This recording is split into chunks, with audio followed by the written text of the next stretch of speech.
شیر اور خرگوش۔ ایک گھنے جنگل میں ایک شیر رہا کرتا تھا۔ وہ تمام جنگل کا بادشاہ تھا، لیکن وہ بادشاہ جیسے پیش نہیں آتا تھا۔ ہر دن بے رحمی سے جنگل کے جانوروں کو کھا جایا کرتا تھا۔ شیر کے خوف سے جنگل کے جانور چھپ جایا کرتے تھے اور خود اپنی بھوک و پیاس کو مار کر سخت مشکلات سے دوچار ہونے لگے تھے۔ اس طرح کچھ دن بعد جنگل کے تمام جانور ایک مقام پر جمع ہوئے اور شیر کے شر سے محفوظ رہنے کے لیے سب مل کر رائے مشورہ کرنے لگے۔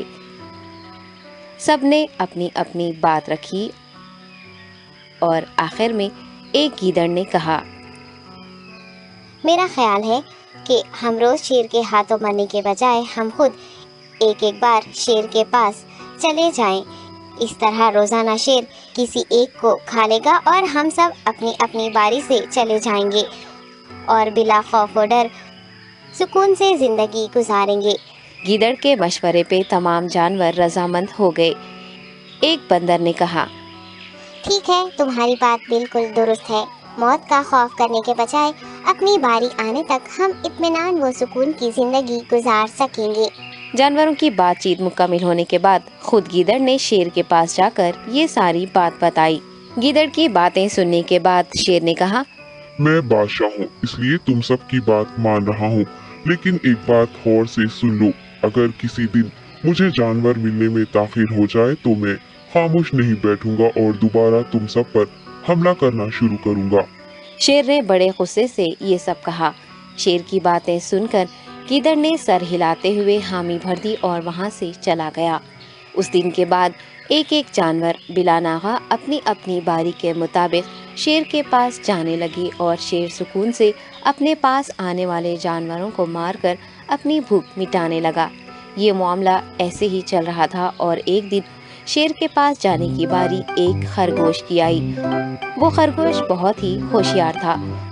اسے شیر کے پاس جانا منظور نہیں تھا اور اس نے اپنے ساتھی جانوروں کو بے رحمی سے مارنے والے شیر کو سبق سکھانے کی ٹھان لی اور ایک اچھی تدبیر نکال کر آہستہ آہستہ شیر کی گفا کے پاس پہنچ گیا۔ تاخیر ہو جانے سے شیر کافی غصے میں تھا اور خرگوش کو دیکھ کر غصے سے کہنے لگا، میں نے تم سب کو پہلے ہی کہہ دیا تھا، دیر ہو جائے تو میں خاموش نہیں بیٹھوں گا۔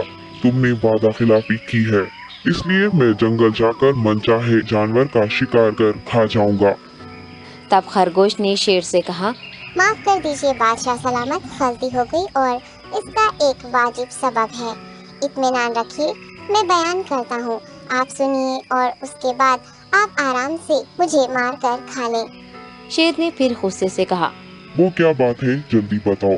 خرگوش نے کہا، بادشاہ سلامت، میں آپ کے پاس آ رہا تھا اور راستے میں مجھے ایک شیر مل گیا اور مجھے مارنے کے لیے آگے بڑھنے لگا۔ میں نے آپ کی بہادری کی بات اس شیر کے سامنے رکھی، لیکن وہ شیر آپ کے بارے میں بہت برا بھلا کہنے لگا۔ یہ سن کر میں نے غصے سے کہا، تم ہمارے جنگل کے نہیں ہو، ہمارے بادشاہ کے بارے میں ایسی باتیں مت کہو۔ یہ سن کر وہ شیر مجھ پر حملہ کرنے کے لیے تیار ہو گیا۔ یہ دیکھ کر میں نے کہا، تم مجھے مارو گے تو ہمارے بادشاہ تمہیں ہرگز نہیں بخشیں گے۔ تب اس شیر نے کہا، تمہارا بادشاہ میرا کیا کر لے گا؟ میں نے کئی ہاتھیوں کو اپنے پنجے سے مار گرایا ہے۔ تمہارا بادشاہ ہو یا کوئی اور ہو، میرے ہاتھوں بچ نہیں سکتا اور میرے سامنے کوئی ٹک نہیں سکتا۔ میں اسے ختم کروں گا۔ یہ سب بدتمیزی کرنے لگا۔ میں نے اس شیر سے کہا، تم ہمارے بادشاہ سے آ کر بات کرو۔ تب اس نے فخر سے کہا، میں کیوں آؤں؟ تمہارے بادشاہ میں دم ہے تو اسے ہی یہاں لے کر آؤ۔ یہ کہہ کر مجھے دبانے لگا۔ بادشاہ سلامت، اسی لیے آنے میں تاخیر ہو گئی۔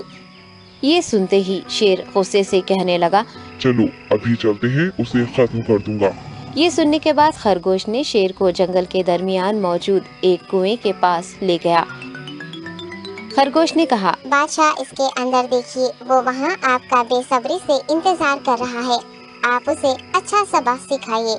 شیر غصے سے فوراً کنویں میں جھانکنے لگا اور زور سے دہاڑنے لگا۔